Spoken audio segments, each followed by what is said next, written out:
Somaliland ayaa mar kale shaacisay tirada 11 kees oo cudurka coronavirus oo laga helay magaalooyinka Cerigabo, Burco, Hargeysa iyo Boorama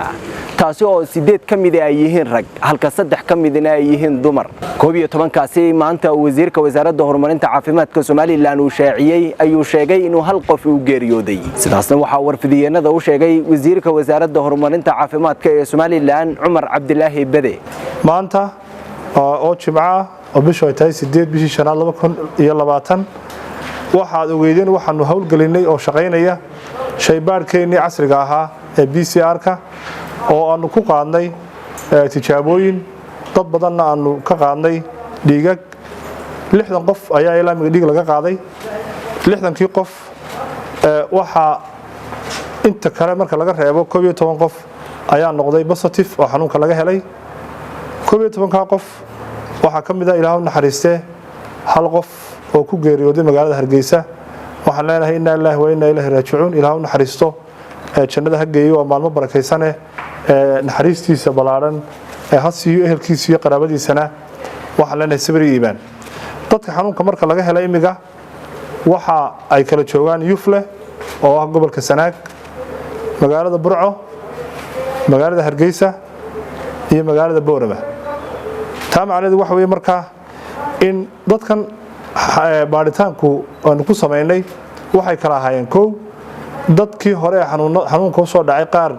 la kulmay oo baaritaan lagu sameeyay labo dad iyagu iskeenay oo markii calaamadaha ka shakeen yimid xarumaha caafimaadka oo baaritaan loo sameeyay saddex iyo dad isticmaalay nambarkii 988 oo adeega caafimaadku u tagay talo iyo baaritaan loo sameeyay oo markaas xanuunka looga helay iyo dad aanu si aan u ogaano xanuunku intuu gaarsiisan yahay dadka ku jira goobaha ICU-ga la yiraahdo dadka aadka u buka lagu xanaaneeyo ku jira aanu ka qaadnay inta marka la isku geeyo waxay sheegaysaa in ay marka dadkaasi dhamaantood yihiin dad xanuunka ama iyagu iska shakiyay ama baaritaan loo sameeyay ama wixii ay soo waceen loogu adeegay ay isugu jiraan oo macnaheedu ma aha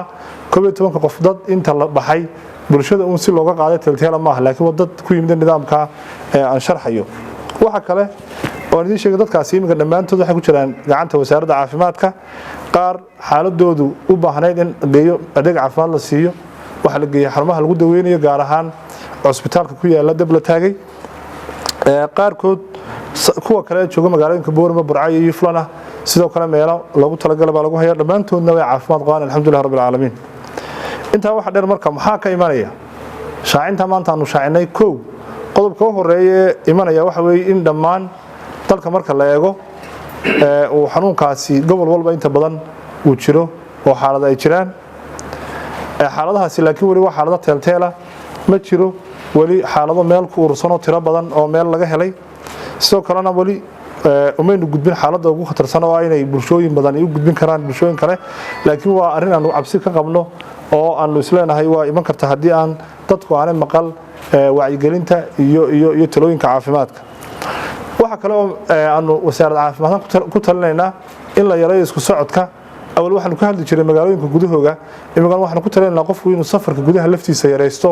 wixii aan daruuro qasab ah oo laga maarmaan yahay aanay ku qasbin qofku inuu iska joogo deegaankiisa tirada guud ee dadka cudurka laga helay ee Somaliland ayaa noqonaya 23 halka 3 kamid ay u geeriyoodeen 3 kamidna ay u bogsadeen 17 ay haatan qabaan ama ay la nool yihiin cudurkaasi coronavirus Ciidruus Maxamed Caynaan Goobjoog Hargeysa